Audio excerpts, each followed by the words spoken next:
Bonjour à tous, j'espère que vous allez bien. Aujourd'hui, on se retrouve dans une toute nouvelle vidéo. On va parler d'une problématique que vous avez tous. Aujourd'hui, la question qu'on me pose le plus, c'est j'en ai marre d'être invisible. Pourquoi est-ce que je crée du contenu, mais personne ne le voit? Tout le monde fait la même chose sur les réseaux sociaux, mais tu as du mal à sortir du lot. Mais j'ai une bonne nouvelle pour toi. Il y a des stratégies simples qui permettent de te démarquer et capter l'attention de ton audience. Du coup, dans cette vidéo, je vais te montrer mes meilleures techniques, étape par étape, pour que ton contenu ne passe plus inaperçu et surtout pour que tu marques les esprits, mais que tu marques surtout les esprits de tes cibles. Si tu ne me connais pas, je m'appelle Lilou, j'ai créé l'agence Ether il y a 4 ans maintenant. Je m'occupe de la communication digitale des plus grands entrepreneurs, notamment dans le personal branding. J'ai accompagné plus de 70 entrepreneurs et aujourd'hui, mon but, c'est de te transmettre mes méthodes, mais surtout que tu puisses les appliquer très simplement à ton tour. Si jamais tu as des questions en ce qui concerne ta situation et ta communication, je me ferai un plaisir de pouvoir t'aider pour que tu puisses toi aussi exploser et surtout briller à travers tes réseaux sociaux. Ce qu'on veut avant tout, c'est de vendre. Cette vidéo va se composer en 5 étapes. Étape 1, analyser. C'est super important parce que c'est ça qui vous permettra de créer des fondations qui sont claires et de ne pas partir dans tous les sens. Ce que je te conseille dans un premier temps, c'est de regarder un petit peu ce que fait ta concurrence. Alors pas pour recopier, mais simplement pour savoir qu'est-ce qui est déjà fait, qu'est-ce qu'on peut faire mieux, qu'est-ce qu'on peut faire autrement et permettre vraiment de se démarquer. On va regarder qu'est-ce qui fonctionne aujourd'hui, qu'est-ce qui est trop vu et qu'est-ce qui nous permet de faire la différence. Cette analyse, ça va simplement te permettre de trouver ton angle et d'adapter ta stratégie. Si tu ne sais pas comment créer ta stratégie, n'hésite pas à aller voir mes autres vidéos YouTube parce que j'ai déjà parlé de ça dans d'autres vidéos. Si par exemple, on prend l'exemple d'un facecam très classique où quelqu'un parle face caméra, ça c'est du vu et du revu. Le but, c'est qu'on puisse trouver un format qui est plus adapté à ta cible et à ta niche.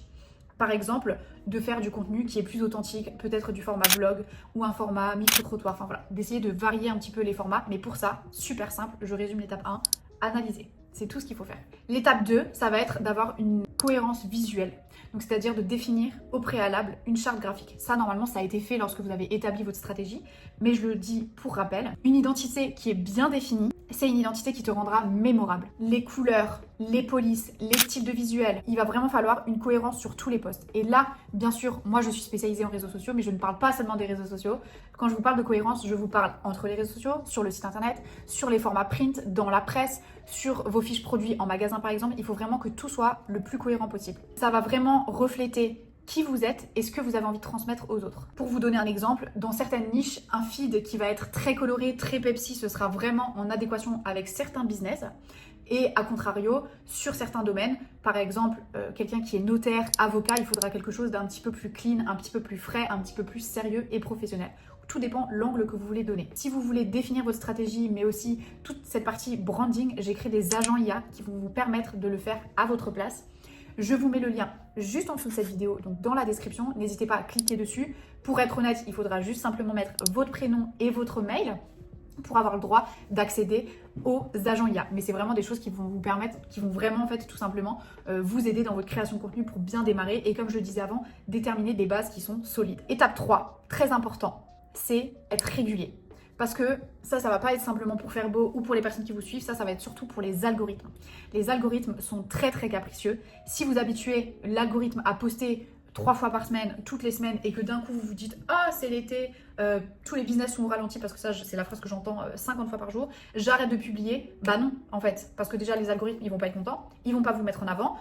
En plus de ça, juste pour répondre à cette problématique, je sors un peu du sujet de la vidéo, mais accessoirement, arrêtez de me dire j'arrête de publier en été parce qu'il n'y a personne qui est sur son téléphone. Ce n'est pas vrai. Pourquoi? Parce que les gens en été, souvent, qu'est-ce qu'ils font? Ils sont en vacances. Qu'est-ce qu'on fait en vacances? On ne travaille pas. Qu'est-ce qu'on fait quand on ne travaille pas? Oui, on peut profiter avec sa famille, mais la plupart des gens, qu'est-ce qu'ils font? Ils sont sur leur téléphone. Et du coup, c'est à ce moment-là qu'ils vont consommer votre contenu. Donc, c'est super important de continuer à publier, même en été. Effectivement, c'est peut-être pas le moment où vous allez convertir, mais par contre, c'est le moment où vous allez pouvoir vraiment vous mettre en avant et vous démarquer par rapport à vos concurrents. Au niveau de l'étape 4, il va falloir rédiger et parler à sa cible. C'est super important. C'est inutile d'imiter quelqu'un, il faut vraiment trouver son propre ton. Je vous donne un petit exemple, je vous mettrai son profil juste ici si vous voulez aller voir. Jody Cavalli, c'est un de mes clients depuis maintenant 1 an. C'est un client qui a une façon de parler qui est très particulière. Et c'est sa façon de parler juste à lui. C'est le seul client avec qui je parle comme ça. Et moi, je trouve ça génial parce que c'est vraiment son ton, sa façon de parler. Il est authentique, il est vrai. des fois il a des mots qui sont un peu bruts, mais juste c'est lui et en fait on s'attache justement à son personnage. Moi, je vous conseille vraiment de trouver un petit peu votre identité en ce qui concerne cette façon de communiquer. Il faut vraiment trouver votre style et ce qui va vous rendre unique. Pareil, en fait, le but c'est que si les clients une fois vous rencontrent en vrai, le but c'est qu'en fait ils arrivent vraiment à se dire ok, la personne que j'ai vue en vidéo, la personne à laquelle je me suis attachée, c'est exactement la même personne en vrai. Et ça c'est super important, c'est d'être authentique, c'est de parler exactement de la même façon dans laquelle vous parleriez en face à face avec votre client, c'est d'être authentique, c'est vraiment le mot d'ordre. Franchement, les comptes qui cartonnent aujourd'hui, c'est les comptes qui sont vrais. Peut-être que la plupart des gens, ils ont des community managers, mais les community managers, le but c'est qu'ils arrivent à s'adapter à ce style. Donc comme je vous donnais l'exemple de mon client par exemple, il y a plein d'autres comptes qui sont vraiment comme ça. C'est là où il y a une vraie personnalité, où il y a vraiment un ton qui est reconnaissable, où quand on lit un truc, on n'a même pas besoin de voir qui c'est qui a posté. On se dit tout de suite, ah ok, ça c'est cette personne parce que c'est sa façon de parler. Étape 5 et dernière étape de cette vidéo, c'est de créer une connexion avec ton audience. Les réseaux sociaux, c'est pas juste du contenu, ça va être aussi de l'échange. Donc c'est super important de poser des questions, de répondre aux commentaires, de répondre aux messages privés. Les comptes qui fonctionnent le mieux aujourd'hui, c'est une communauté qui est engagée. Pour engager une communauté, on pose des questions à la fin des posts avec des petits CTA. Qu'est-ce que tu en as pensé? Comment est-ce que toi tu mets en place telle ou telle chose?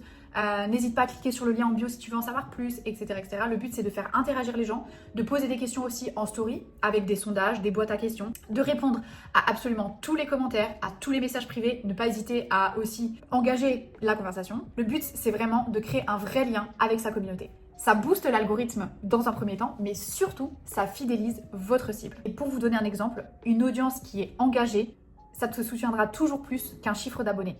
Aujourd'hui, il y en a plein qui achètent des abonnés, ça ne sert strictement à rien. Déjà, ça décrédibilise totalement l'algorithme, donc les plateformes ne sont pas du tout contentes et du coup, ça va être très compliqué de passer à un step supérieur.